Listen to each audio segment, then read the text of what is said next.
الفاتحة إلى روح سيدنا رسول الله محمد بن عبد الله وآله وأصحابه ومن والاه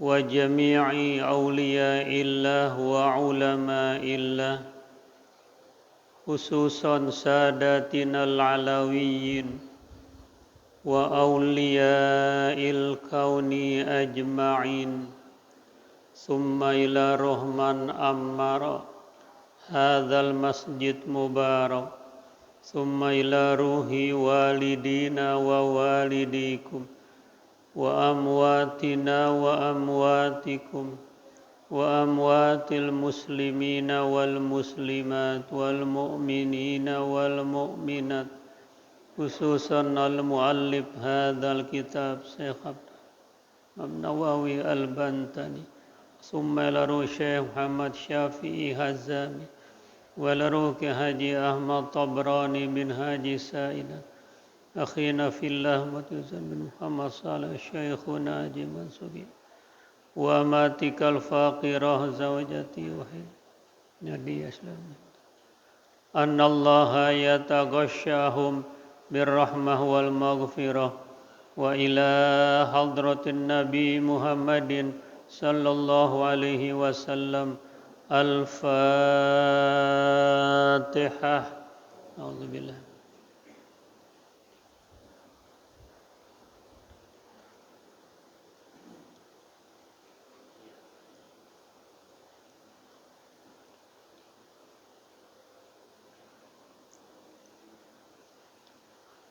بسم الله الرحمن الرحيم الحمد لله رب العالمين والصلاة والسلام على أشرف الأنبياء والمرسلين سيدنا وشفيعنا وحبيبنا ومولانا محمد وعلى آله وأصحابه أجمعين أما بعد فإن أصدق الحديث كتاب الله تعالى وخير الهدي هدي محمد صلى الله عليه وسلم وشر الأمور محدثاتها وكل محدثة بدعة وكل بدعة ضلالة وبسند المتصل إلى الإمام المؤلف رحمه الله تعالى وأدام النفع به وببركة علومه وبكم في الدارين آمين رضي الله عنهم ربي يسر ولا تعسر ربي تمم بخير والمقالة السادسة قال النبي صلى الله عليه وسلم الدنيا دار من لا دار لها ومال من لا مال له ولها يجمع من لا عقل له ويستغل بشهواتها من لا فهم له وعليها يهزن من لا علم له ولها يحسد من لا لب له وإليها يسعى من لا يقين له. Makalah yang keenam,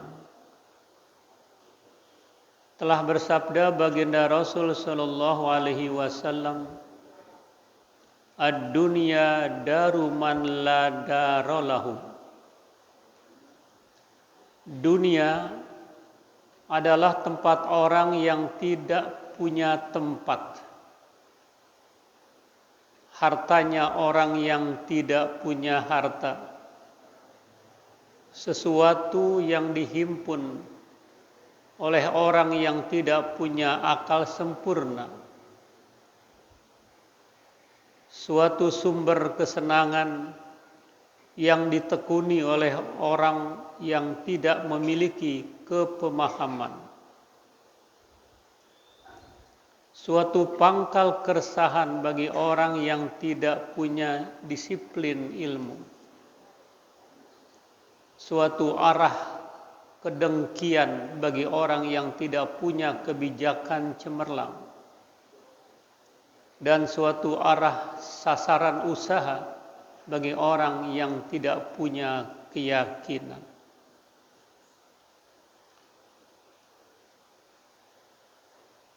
Ruwiya, diriwayatkan, annahu sallallahu alaihi wasallam qala, in kana kharaja yas'a ala waladihi sigharan fahuwa fi sabilillah,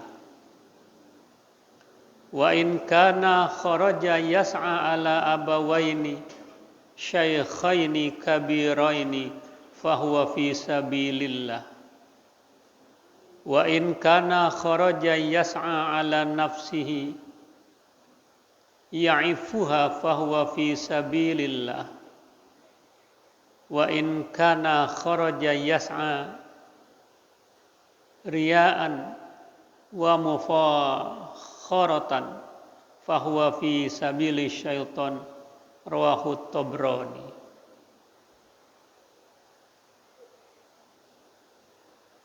Jika dia pergi mencari dunia secukup keperluan anak kecilnya, maka ia berjalan di jalan Allah.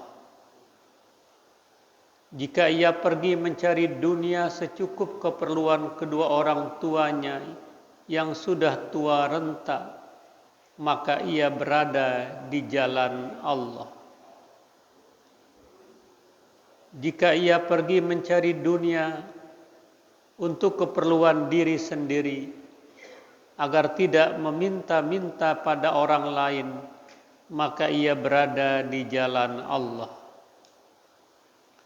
Dan jika ia pergi mencari dunia untuk pamer dan kebanggaan, maka ia berada di jalan setan.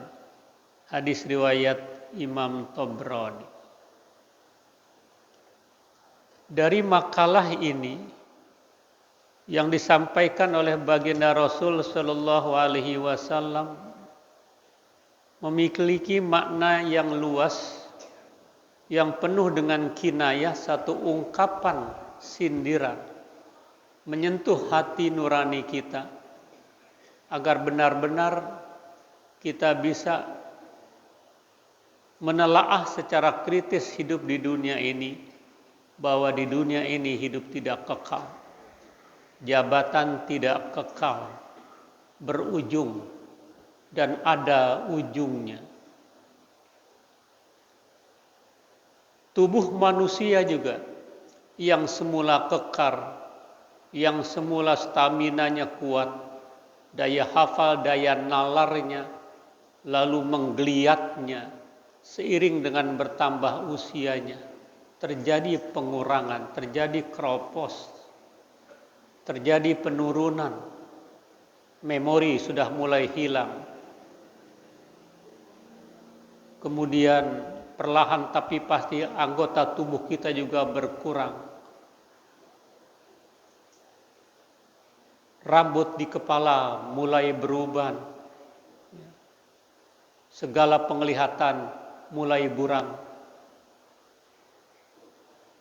Ini semuanya adalah sunatullah, qadratullah yang harus diterima oleh setiap manusia. Nah, yang pertama yang perlu kita simak, ad-dunya daru man la darolahu.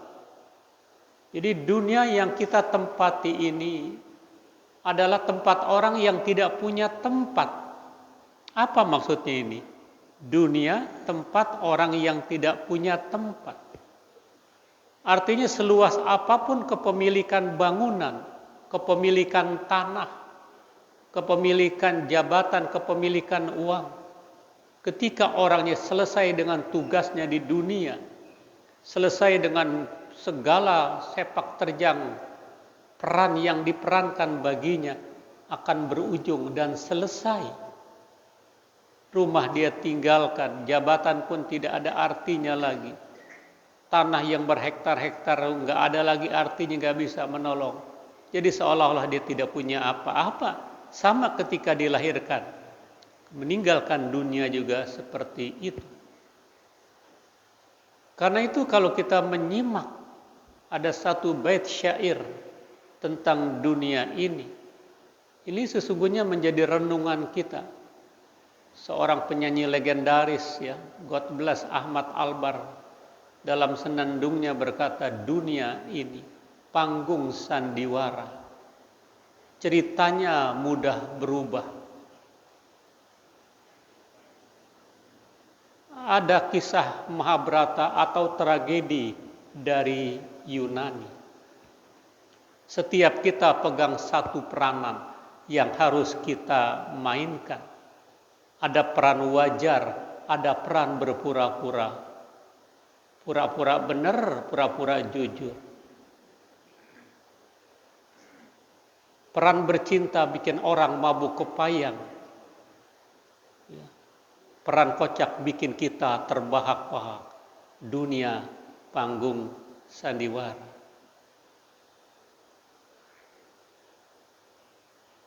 Setiap kita pasti punya peranan, karena banyak peranan. Karena dunia adalah menjadi jembatan penghidupan. Nah, diri kita sendiri saja. Masa remaja seperti apa kuatnya? Hiking ke gunung, kemudian dia ikut lomba lari, dia main sepak bola. Kuat. Tidak ada yang tidak bisa dijangkau, termasuk Gunung Fujiyama, puncak Himalaya. Karena masa muda, tapi seiring dengan masuk pala 5, 51, 52, uban lagi-lagi mulai bertabur. Perlahan tapi pasti gigi sudah mulai gugur, pendengaran sudah mulai kabur. Kalau sakit pastinya makan bubur. Berteman sama undur-undur, besok masuk lubang kubur. Singkat hidup ini. Nah, karenanya ini artinya jangan larut. Ini hanya tempat singgah. Ad-dunya mazra'atul akhirah. Dunia tempat persemaian alam akhirat. Maka indah sekali apa yang Nabi sabdakan. Ad-dunya daru man la darolahu. Dunia tempat buat orang yang nggak punya tempat. Ya. Rumah yang besar, rumah yang luas, begitu masuk lubang kubur, berapa kali berapa? Siapa yang bisa menolong? Alhaakumut takatsur hatta zurtumul maqabir. Kalla saufa ta'lamuna tsumma kalla saufa ta'lamun. Anda telah dibuat lalai oleh angan-angan, oleh fata morgana. Dibuat lalai dengan banyaknya harta, dibuat lalai dengan banyaknya jabatan. Uang disimpan di dalam luar negeri, di luarnya lagi kalau ada. Untuk 7 turunan. Ya. Sampai Anda masuk lubang kubur. Kalla, jangan punya sikap seperti itu. Saufa ta'lamun, Anda akan merasakan arti itu semuanya, balasan itu semuanya. Sumakalla, jangan seperti itu. Ya. Karena dunia berasal dari kata dana yadnu dunia, sesuatu yang rendah, sesuatu yang datar, sesuatu yang di lantai, sesuatu yang di bawah. Dunia. Ini pesan Rasul, bahwa dunia tempat bagi orang yang tidak punya tempat, maksudnya dia akan hilang apapun yang kita miliki. Wa malu man la malalahu. Dunia juga ini suatu harta orang yang tidak punya harta, sebanyak apapun harta yang dihimpun, sebanyak apapun yang dia timbun, sebanyak apapun yang dia simpan, dia mati, apa bisa itu menyelamatkan? Karena itu malaikat sebagai penanya lubang kubur tidak punya nafsu untuk itu. Karena tidak dikasih nafsu oleh Allah. Kalau di penjara dunia, di Bui, di hotel Pradio dan sebagainya itu pasti yang namanya sipir ya orang juga gitu kan. Silau juga kalau mendapat tawaran-tawaran seperti itu. Apa yang tidak bisa mulus bila ada sesuatu yang menjalankan itu? Fi fulus mulus, laisa fulus mampus wa kurus gitu. Ya. Itu harta. Nah, sedangkan harta kita akan ditanya, dari mana sih dapatnya? Wajarkah atau kurang ajarkah? Akan ditanya itu. Anda berapa lama menjabat? Berapa besar itu simpanannya? Wajar tidak? Akan ditanya dari mana dan kemana. Karena belum beranjak kaki manusia di lubang kubur sehingga kepadanya disodorkan 4 pertanyaan. Ma nazala qadamu abdin yaumal qiyamah hatta yus'ala an arba'in. An umrihi fima afnah, an syababi fima ablah, an malihi men aina iktasabahu wa fima anfaqahu, wa an ilmihi madza amila bih. Belum beranjak kaki manusia di lubang kubur sehingga kepadanya akan ditanya 4 pertanyaan. Setiap kita akan ditanya tentang umur, kemana kita habiskan, apakah di meja judi, apakah di majelis ta'lim, apakah di karaoke, apakah di pub, apakah sering duduk gemeter di Gajah Mada. Akan ditanya itu umur kita. Fima ablah. Wa an syababi fima ablah, masa muda kita akan ditanya itu. Kemana kita curahkan, kemana kita habiskan. Bakal dimintakan pertanggungjawaban. Wa an malihi, tentang harta dari mana sumbernya, kemana penyalurannya. Uangnya banyak, apakah dititipin sama orang lain sebagai pencucian uang. Wa an ilmihi, ilmunya juga. Anda pandai, Anda jenius, Anda cendekia, sudahkah memberikan kontribusi kepada umat? Sudahkah mengajar lillah karena Allah tidak minta nominal? Itu akan ditanya. Sebab kalau orang alim tidak mengamalkan disiplin keilmuannya, kehebatannya, keilmuannya, hanya untuk mencari nominal, sehingga ada undang sana, undang sini, memang dia kondang. Lama-lama jadi kondangan. Dapat dia seperti itu, tapi di akhirat nggak dapat bagian lagi. Kalau orang alim tidak mengamalkan keilmuannya, dalam matan Zubat dikatakan, fa'alimun bi'ilmihi lam ya'malan mu'azzabun min qabli ubadil wasan. Orang yang punya ilmu tinggi tapi tidak mengamalkan keilmuannya, diazab sebelum diazabnya penyembah patung berhala. Penyembah patung berhala bila tidak kembali ke jalan yang benar diazab, tapi orang alim lebih dulu yang tidak mengamalkan disiplin keilmuannya. Ini yang harus kita takut. Yang mestinya seperti padi, makin padat, makin berisi, makin tunduk. Nggak ada padi yang nongak, nggak ada padi yang tegak, nggak ada. Gitu. Mestinya makin dia pandai, makin dia tawadu. Lalu yang ketiga, walahayya jema'u man la aqlalahu. Sesuatu yang dihimpun oleh orang yang tidak punya akal sempurna. Lub lahu ay wal lub huwal aql al munawwar binuril qadas, yang bercahaya dengan cahaya kesucian, as-safi yang begitu jernih, an kusyuril auham, dari kulit-kulit dugaan-dugaan yang keliru. Jadi banyak yang dihimpun oleh orang-orang yang tidak punya akal. Karena itu intelektual seseorang harus diimbangi dengan spiritual seseorang. Sehingga bukan saja IQ-nya, tapi SQ-nya seimbang. Malah lebih dahulu SQ, apa IQ? Apa IQ? Tentunya spiritual didahulukan. Karena begitu lahir manusia, apa yang sunnah dilakukan? Adzan. Ini spiritual. Biar tersimpan ruhani di dalam dadanya. Melangkah bila keliru, melangkah bila salah, dia sudah punya, ada spiritualnya. Sebab berapa banyak perbuatan-perbuatan dilakukan oleh orang yang intelektual.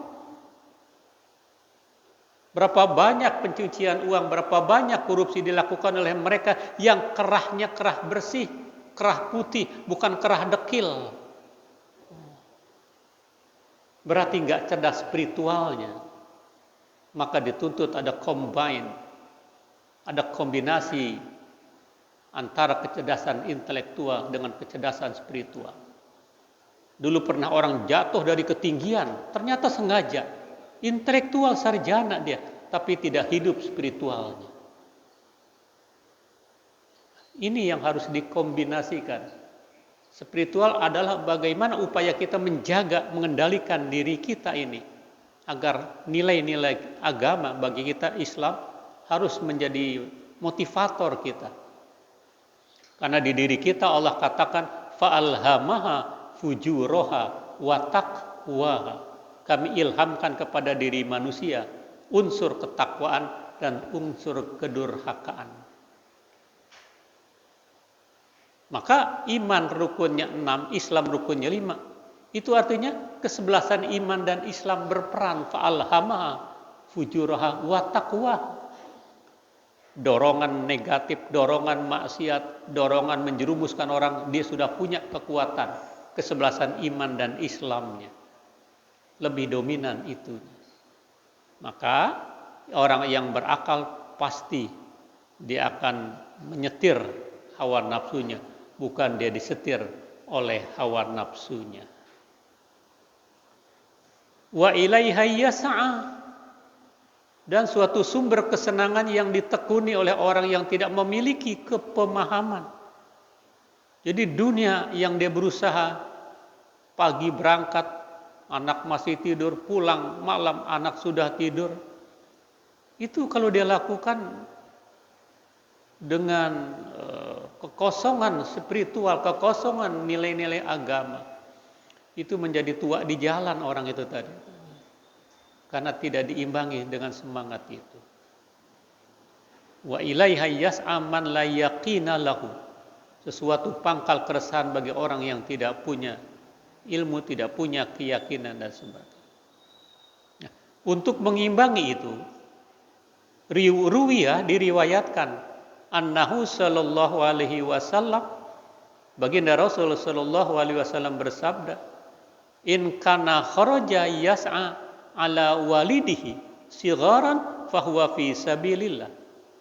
Jika dia seorang ayah keluar dari rumah berusaha untuk mencari sumber kehidupan untuk anaknya yang masih kecil. Kan kebutuhan anak ketika kecil tentunya dia belum mengenal uang, yang penting dia pegang uang, nilainya dia belum tahu. Artinya Nabi memberikan satu kiasan, jika orang keluar berusaha atas menghidupi keluarganya seperti anak kecil yang tidak mengerti nominal, tapi dia memang senang megang duit. Orang itu dalam pencariannya berada di jalan Allah Subhanahu wa Ta'ala. Artinya dia apa? Tidak ngoyo. Satu saat datang perintah agama, satu saat datang perintah sholat, dia tinggalkan sementara urusan dunia. Seperti orang yang mengenal duit tapi nggak tahu nominalnya. Itu untuk mengimbangi supaya ada kecerdasan intelektualnya dan spiritualnya tadi. Wa in kana kharaja yas'a ala abawain syaikhain kabirain fahuwa fi sabilillah. Jika ada dia keluar berusaha mencari kehidupan untuk memberikan pelayanan, hormat, perkhidmatan, ketaatan kepada kedua orang tuanya yang sudah tua renta, itu fahuwa fi sabilillah. itu dia berada di jalan Allah. Karena bergantian ketika kita kecil, ketika kita anak-anak, orang tua yang menyangungi kita. Pada saat orang tua sudah tua renta, walaupun ada uang pensiunnya, kita berkewajiban untuk menyentuh dan jangan dikeraskan, jangan dibentak-bentak orang tua itu. Wala tanharhuma. Karena orang tua kembali kepada porosnya seperti anak-anak. Dia ingin diperhatikan, dia ingin dimanja, dia tidak ingin dibentak-bentak. Maka menjadi anak yang soleh bila dia berusaha untuk menghidupi, membantu kedua orang tuanya yang sudah tua renta. Jangan biarkan orang tua kita yang sudah tua renta disimpan di penampungan, dikirim ke panti-panti. Di mana perasaan kita? Orang tua kita mencari kehidupan, menghidupi anaknya, apalagi seorang bunda yang hamil 9 bulan sekian hari, melahirkan perjuangan antara hidup dan mati. Begitu hidup, dia girang bukan main, padahal sakitnya melahirkan itu. Tapi melihat anaknya, hilang rasa sakit itu. Dia rawat, dia asuh, dididik, malam-malam gak bisa tidur karena anak buang air dan sebagainya. Belum lagi menyusuinya. Itu nilai-nilai yang gak terhingga kalau kita hitung-hitung kalkulasi dengan isepan susu ASI orang tuanya. Sehari berapa isepan? Sepekan berapa isepan? Sebulan berapa drum tuh kalau selama 2 tahun. Ya, kasih sayang ibu ada di situ. Karena perintah agama susui anak sampai usia 2 tahun. Pada saat dia dewasa, dia menjadi anak yang durhaka, dia menjadi anak yang kurang ajar. Bagaimana sakitnya orang tua. Orang tua senang, orang tua kaya, anak bisa menjadi raja. Sudah terbukti itu. Tapi kalau anak kaya, kalau anak hebat, belum tentu kedua orang tuanya dijadikan sebagai raja. Ini renungan dari baginda Rasul sallallahu alaihi wasallam. Wa in kana kharaja yas'a ala nafsihi ya'ifuha fahuwa fi sabilillah.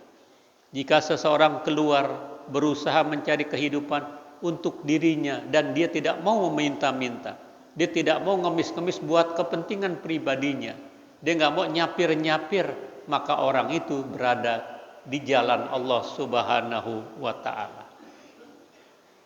Tetapi bila dia keluar mencari kehidupan, glamor hidupnya, riya dia, pamer dia, wa mufakharatan, ya Allah, bangga bukan main. Bangganya dengan melanglang buana, bukan lagi naik becak, bukan lagi naik bajai, naik helikopter, bukan naik pesawat yang bilang nebeng. Oh, ini kan juga kalau itu yang terjadi, fahuwa fi sabilis syaitan. Ya, na'udzubillah. Hadis riwayat Imam Tabrani. Wal maqalatus sabi'ah, makalah ke-7. An Jabir bin Abdullah al-Ansari radhiyallahu anin Nabi sallallahu alaihi wasallam annahu qala ma zala Jibrilu yusini bil jar hatta zonantu annahu yaj'aluhu warisan wa ma zala yusini bin nisa hatta zonantu annahu sayuharrimu talaqahunna wa ma zala yusini bil mamlukina hatta zonantu annahu yaj'alu lahum waqtan ya'taqinuna fihi wa ma zala yusini bisiwak hatta zonantu annahu faridatan wa ma zala yusini bisolah fil jamaah hatta zonantu annahu la yaqbalullah ta'ala solata illa fil jamaah wa ma zala yusini biqiyamil lail hatta zonantu annahu la nauma bil lail wa ma zala yusini bi dzikrillah hatta zonantu annahu la yanfa'u qaulun illa bih. Makalah ketujuh dari Jabir bin Abdullah Al-Ansari, semoga Allah meridhoinya, dari baginda Rasul sallallahu alaihi wasallam bahwasanya Nabi bersabda, "Mazalu Jibril, senantiasa malaikat Jibril yusini, mewasiatkan kepadaku," kata baginda Rasul, "biljar, pentingnya menjaga nilai baik kepada tetangga. Ai jarudar, tetangga rumah, la darul masjid, bukan tetangga masjid, awil ribat, bukan tetangga pondok pesantren, awil madrasah atau madrasah. Hatta zonantu annahu yaj'alhu, sehingga aku menyangka bahwasanya dia akan menjadikan tetangga ini penerima hak waris juga." Jadi begitu hebatnya Nabi dipesan wanti-wanti oleh malaikat Jibril, jaga perhubungan baik dengan tetangga.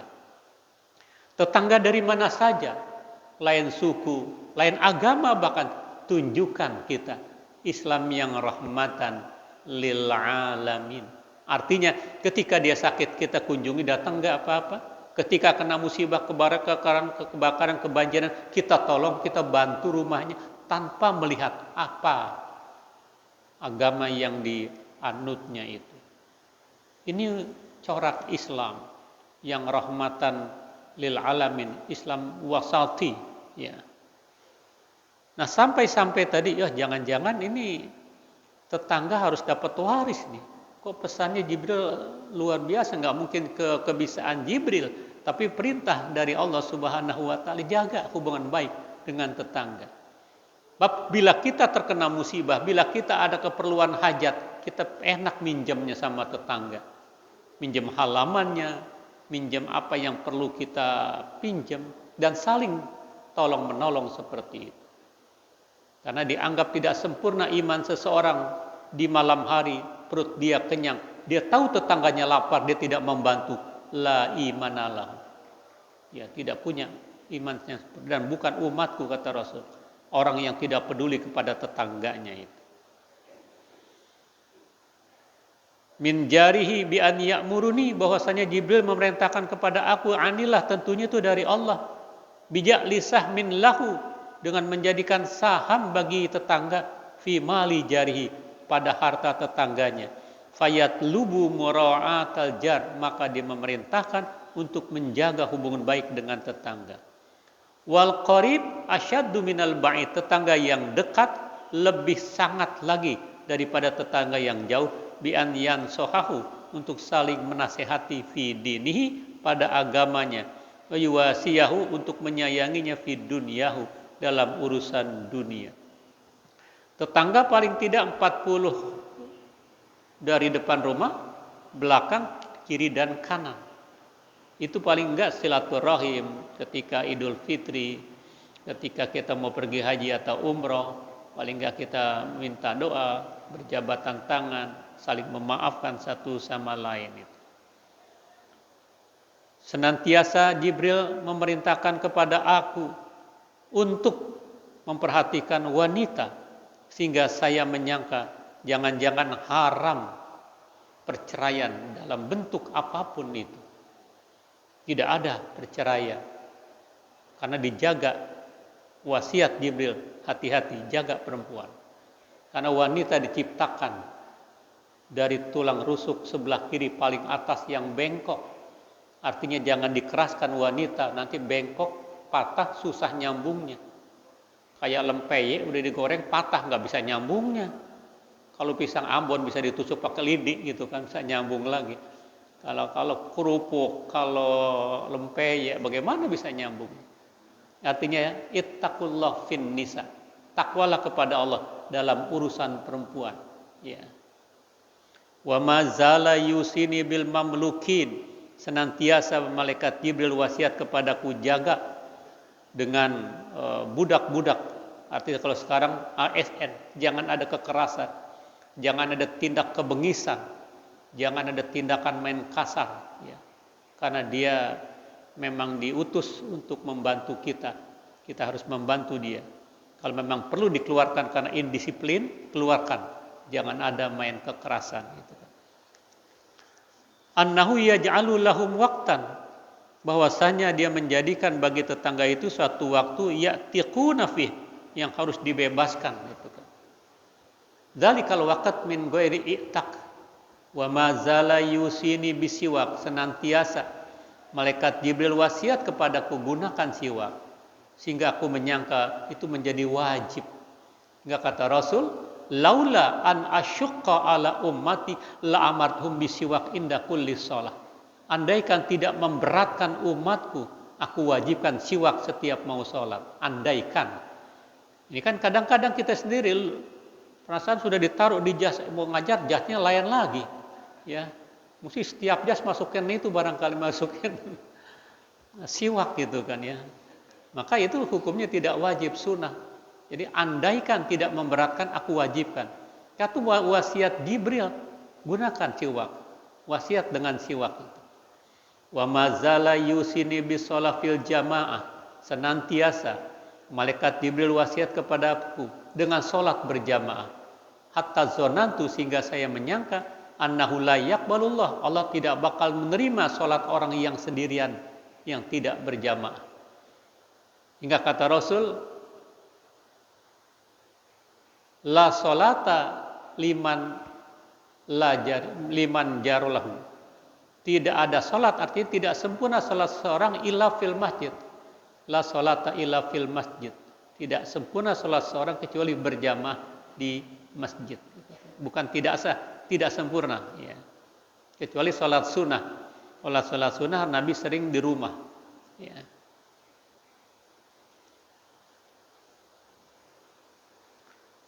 Wa mazala yusini biqiyamil lail, senantiasa Jibril wasiat kepadaku untuk bangun malam. Ai bi sholatit tahajud ba'dan naum, dengan sholat tahajud setelah tidur.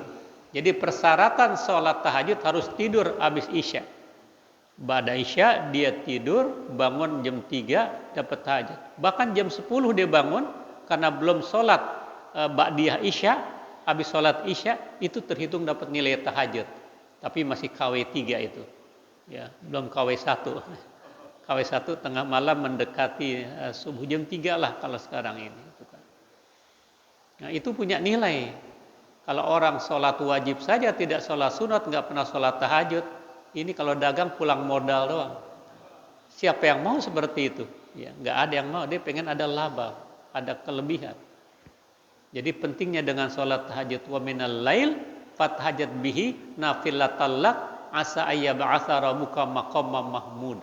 Jadi ingin mencari sanjungan dari Allah, ingin mencari kehebatan, ingin mencari orang terhormat, bangun malam. Ya, bangun malam. Jadi manfaatkan momentum itu. Hatta zonantu annahu la nauma bil lail, sehingga saya menyangka bahwasanya tidak tidur di waktu malam itu. Jadi syarat tahajud harus tidur dulu. Kalau orang begadang niat tahajud, nggak sah tahajudnya. Karena persyaratan sholat tahajud habis isya dia tidur. Dia begadang mau nungguin bola dunia dulu atau piala Eropa, nggak tidur dia gua mau sholat tahajud, nggak sah. Hajat aja ya, sholat sunnah yang lain boleh, bukan tahajud karena belum memenuhi syarat. Harus tidur dulu walaupun sekejap ya. Wa ma zala yusini bi dzikrillah hatta zonantu annahu la yanfa'u qaulun illa bih. Senantiasa Jibril wasiat kepadaku untuk mengingat Allah bi dzikrillah hatta zonantu, sehingga saya menyangka annahu la yanfa' qaulun. Aku menyangka tidak bermanfaat tutur kata kecuali dibarengi dengan zikir. Ai bi dzikrillah. Wallahu a'lam bis-shawab. Wal maqalatu saminah.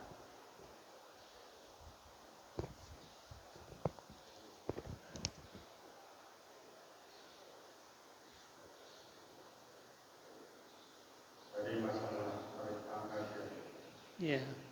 Kalau tetangga yang baik sih kan masalah.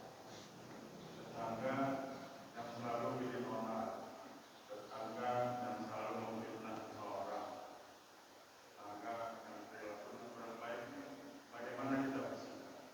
Apakah kita diamkan, atau kita tinggalkan, atau bagaimana? Kadang juga membuat sakit hati kita. Terima kasih. Iya. itu bagian ujian kita hidup bertetangga. Jadi kasihanilah kalau orang di dalam bermasyarakat ternyata dia dijauhi oleh masyarakat karena ulahnya sendiri. Maka kita yang terkena itu jangan kita mengikuti gaya permainan orang itu. Kita boleh mendiamkan dia, ya, tapi bukan membenci jati dirinya sebagai manusia. Kita nggak suka dengan perilakunya yang tidak memiliki akhlakul karimah. Di dalam Islam kita kan marah nggak boleh lebih 3 hari. Tetapi buat orang yang seperti itu boleh lebih setahun juga. Untuk mengatur, mendidik supaya dia berubah sikapnya. Ya. Untuk mendidik. Boleh kita. Ya. Tapi seiring dengan kekesalan kita, seiring dengan kejengkelan kita, tetap doakan. Ya Rob, bukakan mata hati orang ini. Sentuh hatinya ya Rob, dia juga hambamu, agar dia menjadi orang yang terbaik. Dia nggak tahu kita doain. Karena dakwatul mazlum mustajabah. Doa orang yang dianiaya diperkenankan ars goyang dengan doanya orang yang teraniaya itu. Maka itu jadi pejabat jangan sakiti hati rakyat. Jangan lagi banyak rakyat, 1, 2, 3 rakyat disakiti, dia ngadu sama Allah, goyang aras itu. Dakwatul mazlum mustajabah. Karena dia menjadi sandungan masuk ke dalam surga bila bermasalah sama orang. Apalagi orang banyak, apalagi ribuan yang disakiti. Sudah masuk, tinggal masuk rumah, sudah dibangun rumah itu. Gak dikasih-kasih kunci. Nah, itu kan juga menganiaya. Itu pembiaran orang menderita. Ya. Memperpanjang nasib rakyat yang berkelanjutan seperti itu. Jadi doakan. Insya Allah dakwatul mazlum mustajab. Doa orang yang teraniaya diterima oleh Allah Subhanahu, dicepatkan nilai kemakbulannya.